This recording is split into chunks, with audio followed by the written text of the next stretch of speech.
And I know you hear me when I call. And when I'm weak, I know you're strong. You give me joy, you give me hope. I want my friends to know. In everything I'm saying, in everything I do, I wanna live my life for you. I wanna live my life. I'll follow you forever, living in the truth. So I wanna live my life for you. I wanna live my life for you.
What? Missed it. Hey, welcome to Storylab. This week we're talking about commitment while we take a look at the story of a man who said something important. Like the most important thing ever.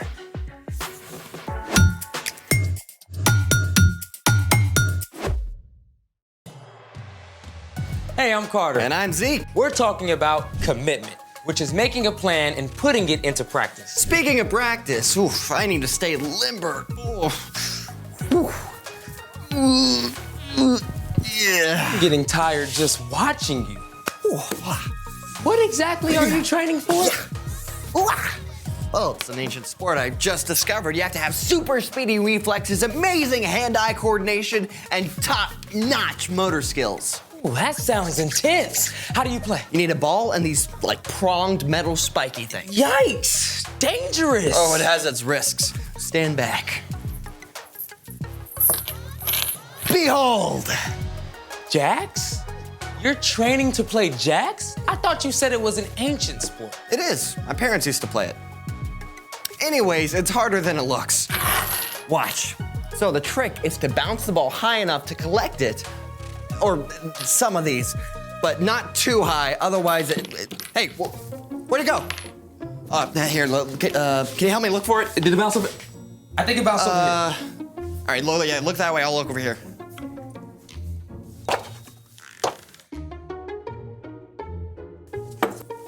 Oh, no. Where's the ball?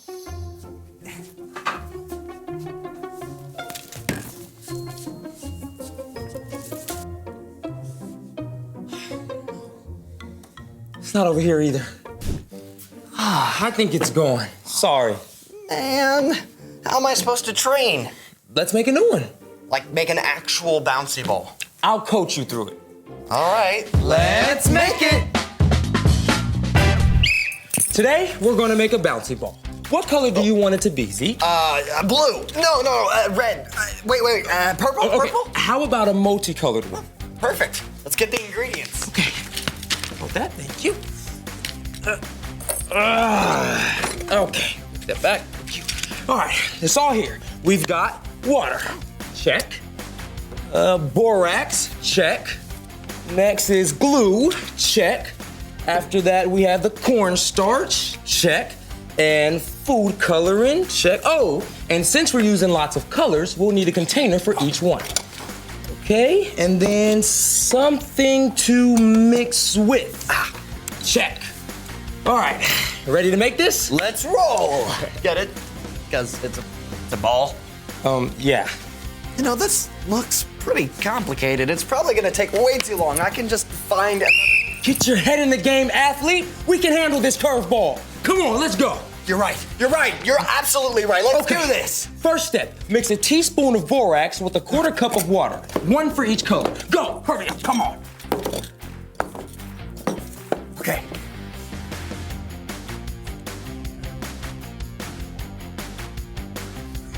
Okay. Start.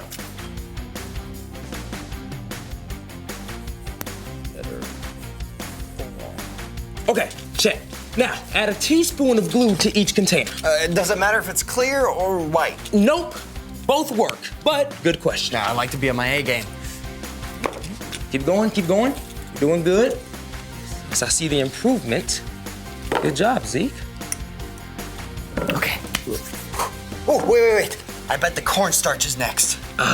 Good call. Add a quarter teaspoon of cornstarch to each bowl of glue, then we add the food coloring and mix it really well. Game on. Come on.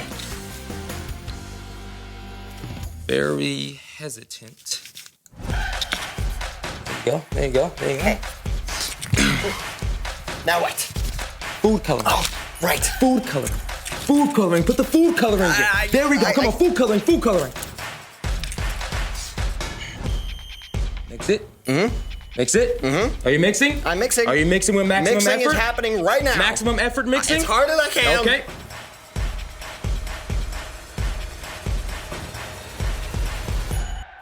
All right, you're done mixing. Okay. All right. This next part will take a little time. You got it in you? Put me in, coach. Okay. Let's see what we got. All right. Pour each container one at a time into the borax and water mixture. Okay. Now. No, Come all on. right. Scrape. I'm scraping. Now it's not mixed. What are we thinking now? Ooh, Scrape. very drippy. Now mush. 3, 2, done. Okay. All right. So that was the mix. That was the mush.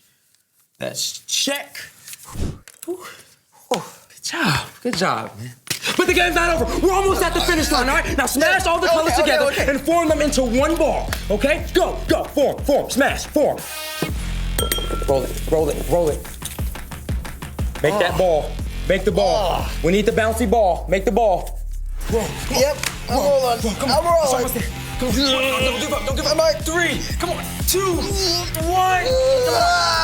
Done. There you go, Z. Good job. So, nice work, Z. You know, those last 15 seconds were touch and go for a moment. But what was going through your head? You know, it was tough, but we didn't give up. We took a chance and it paid off. It was totally worth it, and we made a bouncy ball. A bouncy ball. Wow, look at that. Well, you heard it here first, folks.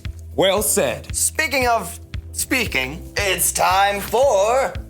The story before the story. Today, we're in the book of Matthew. Matthew is one of the 4 Gospels that tells about the life of Jesus. For 3 years, Jesus traveled from town to town, sharing about God's kingdom and healing people. As they traveled, Jesus' closest followers saw him do amazing things, like walk on water. Jesus took 2 fish and 5 loaves of bread and turned them into food for more than 5,000 people. He healed the sick and even brought a young girl back to life. It was clear Jesus was special, but everyone had a different idea about who Jesus really is. Which is where our story starts. Take it away. Hey everyone, I'm Erica. Just like us, Jesus needed space. One day he traveled north with his friends to the city of Caesarea Philippi, perhaps to be in a place where he wasn't known as well, and there would be fewer crowds. The town itself was named after the Roman ruler Caesar Augustus, who was considered a god, like all the other Caesars. Many people in that area worshipped other false gods too. Jesus knew about this.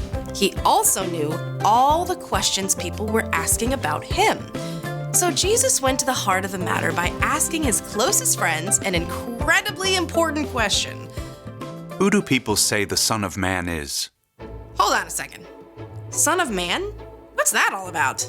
Jesus was actually referring to a vision the prophet Daniel had about the Messiah. Daniel used the name Son of Man to describe the rescuer God would send. Jesus wanted to hear whether his closest friends believed he was the rescuer or Messiah. Some people are saying that you're John the Baptist. Or maybe Elijah. I've heard people say that you could even be Jeremiah or one of the other prophets. But what about you? Who do you say I am? Sure, Jesus' friends had seen him do incredible things. They had to be thinking, this is it. What if Jesus is God's rescuer? But it was a big leap to go from just thinking it to saying it. Simon Peter was known for taking bold steps, and he was the first to answer. You are the Messiah. You are the Son of the living God. Blessed are you, Simon. No mere human showed this to you. My Father in heaven showed it to you. Here's what I tell you. You are Peter. On this rock, I will build my church. Okay, this is some wordplay. See, the name Peter means rock, and to add to that, Caesarea Philippi was known for a large rock formation. So it's quite possible Jesus and his friends were looking at a giant solid rock. It was a word picture. In speaking up, Peter had shown how strong his faith was, and Jesus promised to build his entire future church on that faith. Now, Jesus knew not everyone was ready to hear that he is God's rescuer, so Jesus told his friends not to tell anyone that he is the Messiah. See, some people wanted Jesus to be a king to lead an uprising against the ruling Romans. That could have caused trouble with the Roman government. Jesus knew it wasn't time for that. For now, it was enough that Peter had been courageous to speak the truth about who Jesus is. The end. Peter was a pretty strong guy. Like a rock, clearly. Yep, Peter was all in. So, what's our part in the story? Jesus' friends had a lot of questions. They weren't sure what to think. But Jesus got the conversation started. He challenged them to speak up and talk about it. That's something we can practice too. You mean telling people who Jesus is? Absolutely. But it's more than just that. You can practice talking about God as part of everyday conversation. With your family. And your friends. That's right. Sometimes talking about what God is up to feels easy, and sometimes it seems a little harder. But choosing to talk about God reminds you to keep your eyes open for what God is doing. And get other people to see it too. You can share about the way God helped you to stay calm on a big test. Or when you see an incredible sunset, you can talk about God's amazing imagination. And if your friend gets upset, you can remind your friend that God is always with us, especially when we're lonely or sad. Show up for your friends and family, and be willing to listen too. The more you're there for them, the more they'll be open to hearing from you about God. Just takes a little practice. And commitment. You got it. This has been awesome. Thanks for having me, and see you next time. Bye. So, here's the thing. Practice talking about God. Share what you've seen. And you can talk about it while you do what you love to do. Hey, I've got my jacks. And I got our brand new bouncy ball. Perfect. Hey, let's talk about God while we play jacks. Awesome. I see God in ocean waves. I see God when new leaves grow. Or when God helps me with a tricky math test. Or when I need help to make a wise choice. Ready to admit defeat? Never. I'm committed to this. Thanks for joining us in the Story Lab. See you next time. All right, you want to keep playing? Yeah, but we need the ball. Did we lose that one too? We might have to make another one. All right, coach. All right. You go get the stuff, I'll go get my whistle.